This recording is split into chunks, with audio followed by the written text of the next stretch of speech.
My name is John Richardson. I am talking to you from Toronto, Canada, where usually I have a series of guests where we talk about international tax issues.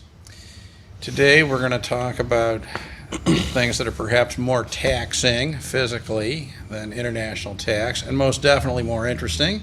And today my special guest is David Coutts, who I've come to know as Coach Coutts, who I was reminded last week, who has a birthday next week, but who incredibly has been a personal trainer almost 50% of his life. And this absolutely amazed me, and it amazes me even more that he comes at this day to day with such incredible enthusiasm for this. So thank you so much for joining me today, David. Absolute pleasure, John, as always. So I understand that you're beginning your career as a television commentator. Oh yeah, sort of a side gig. One of the things I never gave up was I gave up video games for the most part, but I still play one game called Tekken, fighting game. I love it. And then I started getting pulled into the community. There's like an esports community. You probably heard about that kid who won $3 million the other day, right? Playing video games all over the news. But that's not why I'm in it. I'm in the wrong business. Isn't that hilarious? Right, yeah, I know, $3 million. But yeah, so I started stuck with that. And next thing I know, I'm at these events, and I like talking, good with people. They threw me on commentary. I got paid for a couple commentary gigs, so it just sort of fell together, something I love doing. And the next thing you know, they put me on a mic, and off I went. So you're really you're headed for great careers as an esports caster. Esports, I'd like to, yeah, it's growing, and I really enjoy being part of that growing community because I can see it a decade, 2 decades from now. It's just going to be, people will wonder, like, when was there not esports, right? So, yeah. Interesting.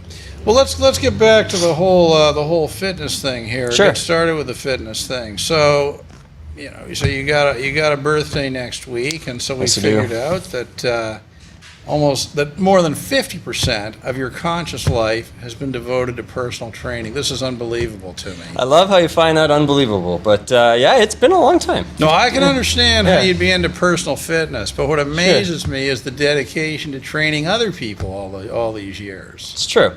It's true, yeah. I mean, over the years I've known you, always seem to have a smile on your face. You always seem to be going the extra mile.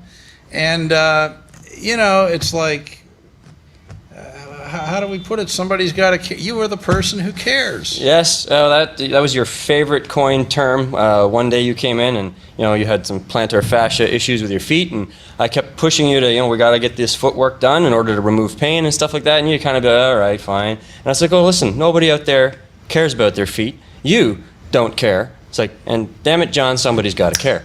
That was it. And then you were like, oh, I love it. Somebody's got to care. I'm like, it's true. My clients may show up not caring about nutrition, but I care. They might care about their neck pain, but I care. And that sort of, as you noticed, it sort of, it helps them go along with the process a little easier. No, it totally does. But I mean, they've essentially, you've allowed everybody, all these people, to download all their physical ailments to you. You're carrying the weight of my feet problem, and perhaps somebody else's neck problem, and it's it's something that injuries-wise, only the last 3-4 years, I started working with some close friends of ours with Exercise Therapy Association, and that really leveled up my game in terms of assessment, correction, looking at the neck, the feet, the eyes, the jaw, all kinds of things that can cause issues that you may not be aware of. And that just got me addicted again. Like every time I do more courses and learn, I get a little more addicted to, now I can help my clients with this or help my clients with that. And especially working for myself now, I see you guys as, I'm so grateful to have people to support me to do what I love to do. Working for a company, it's kind of seemed like, okay, I worked for the company and the clients were not technically mine, but having clients now, working for myself, I feel a great responsibility to always give back and to do my best for you guys. Well, I certainly feel it. I mean, I don't think I've ever experienced anybody with quite the level of enthusiasm for what you do, and it amazes me that it continues, day in, day out, from one foot to the next. I would recommend you as a foot therapist. We come up with a number to the foot therapist. Oh man, I'm not sure I want to go dive deep into foot therapy, but I do know a thing or two about helping feet problems, that's for sure. Well, increasing problems. So anyway, how'd you get into this? What was the beginning? It was not doing anything after high school. Everyone else was running to a university. Everyone feels the pressure of like, oh, I should take philosophy or I've got to go to something after high school. I had no idea. what I was going to do after high school. I just knew I didn't want to jump back into school for the sake of being in school and jump into debt, which happens a lot. So I took a year off. I was working 3 jobs, working at Mazda as a car detail, working at the local bar. Well, let's break these down a little bit. 'Cause my theory is that you always learn something every new experience, every job. So you were working for Mazda as a car detailer? Car detailer for many, many months. Yeah, absolutely. Many, many months. How many months? 9 or 10, and then unfortunately it went under, that location. And then so I doubled up my shifts at the bar, and I was also working maybe at that time at the local rec center, not quite as a trainer So yet. what did you learn from being a car detailer? Car detailer, that people love a clean car. And it's funny because now thinking about how, I'm a bit of an entrepreneur running my own thing. Technically back then, that was the first time I ever did something for myself, because when Mazda went under, or that Mazda went under, I had a lot of people at the bar being like, you know how to detail a car? So the next thing I know, I'm taking waitresses and bartenders and I'm taking their cars on the lunch shifts, cleaning them out quick time at my garage, bringing them back, $50, $100, whatever it was. And then the bartender's like, I got to get you in contact with my dad, owns a limo company. And once or twice a week, $200, I was detailing limos, driving around Mercedes at the age of 17 and 18. So that was a lot of fun, great experience. But that whole year I took off to work. And then, of course, the thing I did the most in that year was work out. I was in the gym upwards of 9 times a week, which is insanity for a lot of people. 9 times a week, so that's every day and a couple of times? A couple of times on certain days. And so how many hours? At that time when I was obsessed, it was an hour and a half, 2 hours for majority of them. So I was in the gym a lot, for sure. That is incredible. And then you ask how I have the enthusiasm. Well, I do love it, right? I don't think I could give that kind of enthusiasm for something I don't care about. So it did start with a passion, and then obviously, nearing the end of that year of working, I'm like, well, I'm in the gym every day. Let's look up that. Fitness college, George Brown College. I'm like, you can go to school for that? Like, perfect. I'm already reading books about this stuff. So it was like the perfect segue of what I was already interested in. So following a passion instead of just a path that people will tell you to take sociology, make good money, or become a lawyer, or whatever it is you want to do, right? So you didn't actually get heavily into this until after high school? I started weight training in high school. So I was in the gym at 17, 18. I was way too skinny. So I liked the weights. It was putting on some muscles, good for me, good for my confidence, something I found that was better than video games. I was spending too much time in front of computers. And so that's why they disappeared, because I got hooked on the gym, which I think was a good call.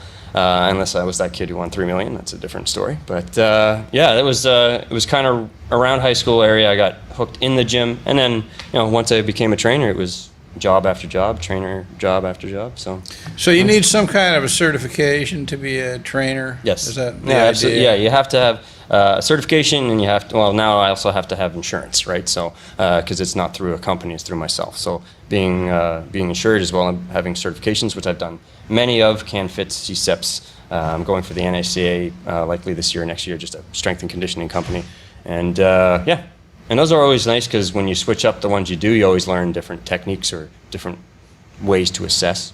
Mm-hmm. All right, so you're at the point now, it's been, 2 years that you've been on your own? Yes, a little over 2 years, yeah. And you're liking it better than where you were previously employed? Loved where I was, made amazing friends, especially that I learned a lot from where I was. I was there a long time, and I'm not sure things would be going as well as they are for me now if I hadn't put in that time. What did you learn? So, I learned a lot of patience, right? Because you get a lot of different clientele, and some of them, are different than others. Everybody's different. So patience probably number one. But outside that, dramatically improved my people skills, dramatically improved my assessment and corrective skills. I stepped away from a good life where I had some athletes and I was pushing people for fat loss, and now I have people with, knee pain and they want to be able to pick up their kids. And so I had to really adapt. Every job I've ever done, I have to adapt to the clientele that I get. So. Learning a lot from there allowed for me to have the right skills, and not to mention the confidence to sort of step out and do my own thing. So my impression of you is that you see every client you work with as sort of a different challenge. Absolutely. Everybody's different. Anybody tells you something other than maybe identical twins, everybody is absolutely different. Even identical twins will emotionally be different, so you could train them differently for that matter. But yeah, everybody has different needs, different wants, and some trainers will try and make the coat fit the client when you really got to make the client fit the coat, right? So whatever their actual issues are, that's what I'm concerned about. Or whatever their actual goals are, that's what I'm concerned about. I'm not going to just like, well, you need to lose 20 pounds because I care that you need to lose 20 pounds. Well, if they have no interest at all at losing weight, but they'd like to feel better and, pick up their kids without pain, then I'm not going to put them on a strict dietary program to make them lose weight. For one, they'll be miserable, they won't stick with it, and two, it's not what they really want. So yeah, absolutely everybody has different wants and needs, and the more you're able to address those for that individual client, the better the results. The better they're like, I like you, Dave, you listen to me, you do the things that I need and that I actually want, and so I find it never boring for that reason, right? Because everybody's different. If they're all the same, it's like lose 20 pounds, lose 20 pounds, lose 20 pounds, it would get boring for sure.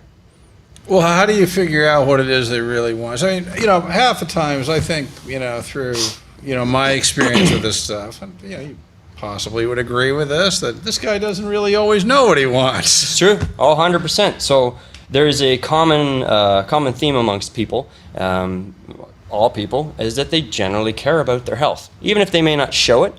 So then when I'm able to show them where their health is in need of help, they'll all of a sudden like, oh, you can help with that? I thought my hip was always going to hurt. Or, I thought this was stubborn body fat, nothing I could do about it, or whatever it might be. So I allow them to be aware of their health issues, whether or not they want to address them. But now that they're aware of them, that sort of starts the process. And then as we train, they can start to see improvements. And then not to mention things change. There's no perfect blueprint. I'll start with someone, you're like, you know what, Dave? I want to put on 10 pounds of muscle. I'm like, good for you. We got you out of pain. We got you in the gym regularly. Now you have a goal, right? New goal. Let's get you working out, put on 10 pounds of muscle. We'll have to adjust your diet. They get excited for it. But you can't always dive right into things. You have to, adjust what they need and get them. Building trust is huge, right? I have to be able to show them that I can give them value. I can help your feet. I can make you feel better after a workout. I can give you some things to do on your own. And all of a sudden they build trust. And they're like, wow, okay, you know what you're doing. What else can we do? Right? And I'm like, hey, you should take this fish oil supplement. Very good for your blood pressure. Those kinds of things. So one thing at a time. Unless you get an aggressive athlete who's like, give me everything on a list, I'll do it tomorrow. And that does happen, but it's not as common, not even close. How long does it take to build trust with people? With myself, I literally would probably put it in a couple weeks to a month. And because you've been with me, you've trained with me, you know that I'm very vocal. We'll chat until we're able to, find common ground. That's very important as a trainer, finding common ground. Otherwise, you're both in there, you don't want to talk to each other. So you've got to find common ground. Once you're there, you can develop trust. And then that's where I try to use my skills to either remove pain, increase energy, get them to have better sleep. Improving digestion is something I've been doing the last several years. There's a lot of things that people are like, wow, you do this as a trainer? I'm like, well, yeah, those extra added bonus, like you said, go the extra mile. And when I do that, they trust me. And then from there, I can be like, okay, now what else do you want? Right? Now that you've seen you can accomplish this, what else can we accomplish? And I'm there for them, whatever they want. If they want to maintain until they're 50 or until they're 100, that's fine, right? But a lot of times, goals progress. They retire. They're like, different things are important to them now, right? Whatever it might be. So if you were asked, okay, which I'm going to ask you, regardless of individual differences among people, if you had to put together a list of, say, 3-4 things that would improve anybody's life if they could stick to them. Gotcha. 3 or 4 things that would improve anybody's life if they could stick to them. I would say number 1 would be to address sleep. We're in a society where people are dramatically sleep deprived, and a lot of emotions come from people who haven't slept. It's actually a form of torture to remove sleep from people, but we do it on purpose because we have busy lives, or we're up late with Netflix or drinking Red Bulls and we don't get proper sleep. So that alone could dramatically change everybody's body weight, energy levels. Hell, everyone on the street could be saying hello to you a little bit more often if we had people sleeping properly. So I would say numero uno would be addressing sleep. What can anybody do, or almost anybody do, to improve their sleeping habits? How do you work on something like that? There's handfuls of ways, and not to mention, I'll also ask people about stories of their sleep. Like, are you having problems falling asleep? Are you waking up in the middle of the night? Do you toss and turn? You wake up bagged? That's more common. To wake up really tired, and that allows me to know what's going on with their sleep patterns. Maybe they have a hard time winding down. A lot of people don't realize it, but we're a lot like babies. Right, babies, when you put them to bed, you don't just like, okay, good night, baby, off with the light, and they go to sleep. You gotta, coddle them like so. You sing them a song, maybe feed them a little bit. If you do the same as an adult, dim the lights, watch a funny show on low volume, have a small snack, drink some water, get into a comfy couch or on your bed, whatever it is, you'll start to wind down. And that can really help with getting you to fall asleep. Now, if you need to stay asleep, sometimes I'll go after nutrients or supplementation. Majority of people will need to supplement with magnesium, good quality magnesium. That's definitely a staple for me when I'm trying to help people with sleep. And then waking up in the morning, a lot of times I just look at how they run throughout the day. Right, so a lot of people burn way too much energy in the beginning of the day, or not later in the day, sorry, and that kind of keeps them tweaked into the evening. So they'll start their volleyball game at 9 p.m., or they'll go home and watch those action movies and eat all the food instead of eating throughout the day, and then they have all this energy in the evening, and they can't shut down. So, like I said, the approach varies per person, but I definitely do have staples. From an emotional standpoint, now that I'm teaching with these guys, teaching mental toughness, which is a new one for me, trying to get people to change the way they look at things, I'll actually get them to use a gratitude log. I learned that years ago from strength coach Charles Poliquin, to use a gratitude log. So in the evening, they write down things they're grateful for. And after 10, 12, 15, 20, whatever it is that they've written down, they actually start to feel a sense of calm, a sense of release, and their nervous system can relax. And there again, just their mind is settled, and they're not lying there and be like, I got to do this tomorrow, I got to do that, blah, blah. No, they've run through some things they're grateful. Thank you for my family. I'm glad to be alive. What a great country. All kinds of things can come out when you're asking people what they're focus grateful on things. Focus on things they've accomplished. The mental is, as much as I'm a personal trainer and we're in the gym kicking butt, the mental is so much more important. So getting them there mentally after they're there mentally, they can achieve anything, really. So, people who have really, really busy lives in a noisy city, I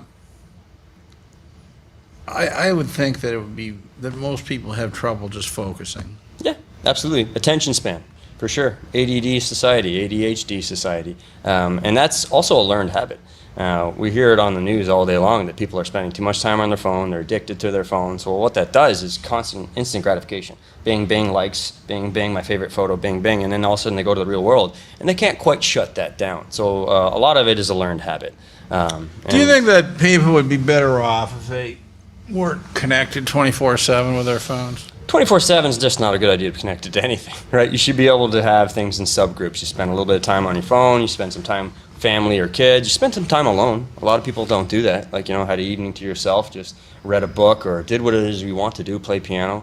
Being able to separate your life, not always being attached to Twitter or whatever it is that you use, there's also a sense of control with that, knowing that you don't have to pick it up all the time, right? So, absolutely. All right, so sleep is one. What's another one? Sleep is number one.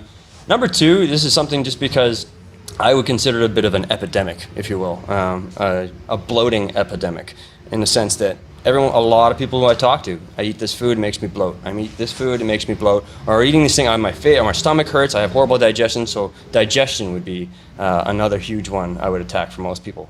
We're eating crappy refined foods. Tons of sugar, really crappy products like the way we harvest wheat in North America is insane. It's covered with pesticides we don't tolerate very well. The way we make dairy is insane. Most people don't tolerate. The amount of people have improved their fat loss goals and energies just by removing dairy alone is insane.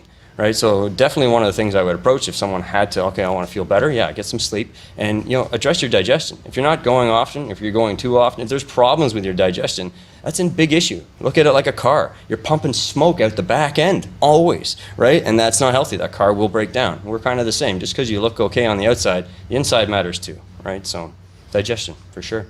Probiotics, all kinds of stuff to help. What about time of day for eating? Sure. That sort of stuff. What are your thoughts on that? Well, this day and age, everyone's obsessed with, fasting or intermittent fasting or don't eat too late or whatever it might be. My opinion on that is, eat if you feel you need to eat. It's what you're eating that technically matters more. If someone's on a big kick to want to gain weight, muscle, they'll have to eat more often. Someone wants to lose weight, I would still get them to eat often, but change what they're eating. Most people have no clue how many calories per day they're consuming, like zero. They have no idea. I don't understand why I don't lose fat. I eat good things. It's like you eat for 3 people of good things, right? So just being conscious of what you're eating, how much you eat, would make a huge difference. I've seen people lose tremendous amounts of weight over short periods of time just by concentrating on their diet and eating less.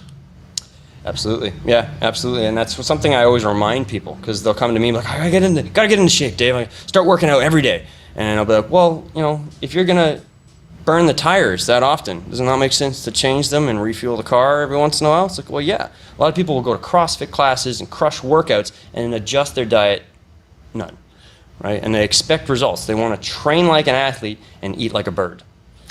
Right? Or eat like an overweight, Homer Simpson or something, right? And expect results. And unfortunately, it doesn't work that way. You do have to have both, right? I'm not saying you have to be extreme vegan or keto or something like that, but being conscious of what you're eating on top of training is the best results. Now, if you couldn't train, it's a possibility you can't train, John. Very possible. You're a busy day. You have no time to work out today, but you're damn well going to eat. And when you eat, it should be good things. Majority, right? Everyone's gonna. I love my Haagen-Dazs. I gave it up a little while ago, but stuff like that, right? You can still enjoy. But when the majority of your food makes no sense, and you're wondering what's happening, why you have no energy, why you don't feel good, or why you're gaining weight, it's making people self-aware of their own problems. Of what I do with people, that probably helps the most. You point at them. They come to me for accountability. I look at them to be accountable to their own actions. Sure. Right? So, yeah. All right. So there's a third, and what else? The third probably should have been number one. We touched on it a little bit there, but addressing mental toughness or mental status, something that like I said, I've been doing the last few years. Especially in the gamer scene, I mentioned in the beginning there, right? I'm seeing an opportunity for me to be able to help some of these fellow gamers of mine with some mental toughness. And that's because, they may feel a little insecure or they get nervous when they're playing. And a lot of it comes down to self-awareness or self-efficacy. And how do you build that? People are like, I don't understand. Well, how would you do that? So we have strategies for help building people's self-awareness, self-efficacy. Mm-hmm. Number one would be that people can't handle stress very well. You ever heard anyone stressing out? Right? It happens all the time. I mean, we all do, right? But some people live in that zone. So really quick, easy questions to ask people to help address stress, right? Like, what's good about this problem? What can be learned from it? How do we make it better? You force them to sit for a minute, 5 minutes, whatever it is, and write those answers out. Next thing you know, they feel a lot better, right? They've found the good in their problem. They've learned something from that problem, and they have some solutions to go after it. And simple things like that can help address people who show up. And I know I've had many clients show up and like, man, what you've shown me is like really helpful. Like normally I'd flip out what my boss said, but like I felt fine. I did Houdini process, which we call it, those 3 questions. And then the third process in our pyramid of mental toughness is, what legacy do you want to leave behind? What do you really love? Why are you here? What is your purpose? What do you feel you want in the next little while? And that can change too, that's okay, right? But a lot of people just sort of run around with their head cut off like a chicken hoping for the best. But if you have a little bit of a blueprint, a little bit of a plan, you have something to aim for, right? And that might change along the way. That scares people. Like, oh, it's not the same. It's like, oh yeah, we change. We always change, right? Things will change. But having a bit of a legacy or a purpose or something to be driven behind, and I find people are one of the best. So having an accountability buddy, as I would call it, or someone to take care of. Like, I do this for my parents, right? Or whatever it might be. I have a long-term goal of wanting to buy a cottage for my parents, just to give back, right? And those kinds of deeper meanings to help. Same with you. I want to make sure you're healthy. I want to make sure you're 70, still kicking it, saying, you got to see Coach Coutts, right? You see my feet are fine. I'm super healthy. I started eating out of... Absolutely. Actually, I do think more people should see Coach Coutts. There you go. Already plugging me in there. Like Why that. not? Yeah, but so it's finding a higher purpose than just like, let's see some abs, because that's so minuscule. In the long term of things, let's say you got 100 years on Earth. Like, really, once you're in shape, is that really all that matters? You got to stay in shape your whole life. It's like, how about being happy and healthy, right? When you can make those a priority, getting in shape's easy. But a lot of people will. Certainly a lot easier. A lot easier. Yeah. So you will be 15 years into this. Correct. Or you're 15 years into it now. So let's look forward 15 years from now. Where do you see yourself? I probably will still be training clients, maybe not at as high a number as I am now, but I'm hoping to expand to the extent of seeing more people at once. So if I were to go to a group of people who sit in a desk all day long, and I teach them how to address their sitting issues, hip issues, low back issues. Maybe I'll do seminars where I'm teaching some of the exercise therapy thing that I'm already teaching. That's kind of a progression for me. I'm going to be hopefully teaching some of our exercise therapy classes, teaching other trainers how to assess their clients. And the mental toughness thing I mentioned, I'm only a few years in on that. Another 10 years of that, and I can just see so many different changes for myself. Well, I mean, right? it's like a way of life. I mean, we can have the Coach Coutts way. Coach Coutts way, and I wouldn't want to even drill it into my way.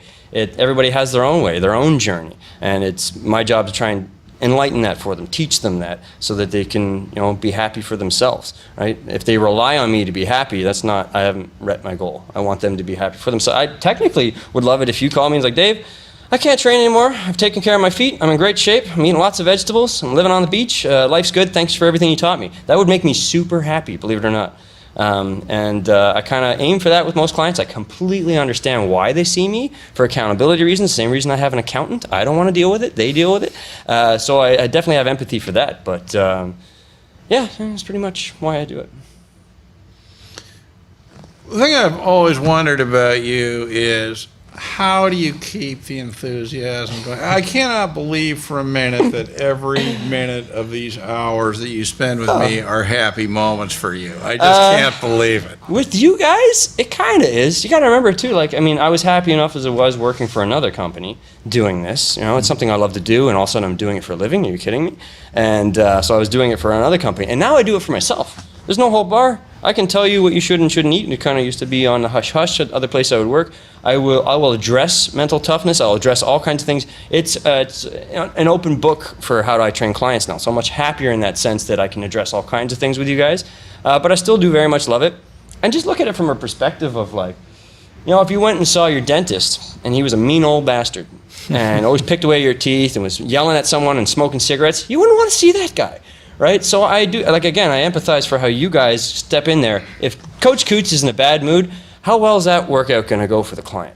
Right? So I kind of step out of my own selfishness and I address you guys. And when I get lost, if I'm talking to someone in the gym, I actually feel bad because I'm not focusing on my client. Well, I just can't believe you manage it, with the continuity that you do. Well, I'm a goofball, first and foremost. Before I was ever a trainer, I was a full-time goofball, and I still am, right? So I like to joke around. I like to lighten up. Exercise can be tough for people, right? So we make jokes while we do it, make them laugh and smile. They may still hate those step-ups, but they love the workout, right? So it's part of the process is to make sure you guys enjoy it. And it's part of the reason I'm able to still do it because I'll have, something going on, not feel great about, whatever it might be. And I'll go train a few clients, and it fixes me right up. It puts me into perspective, right? So that's great. Yeah. All right. Well, you've had a fantastic 15 years. I wish you at least another 15, but We'll on a see. personal level, Absolutely. I thank you for all your help. 100%, but John, this was a right. pleasure. This was a lot of fun. Okay.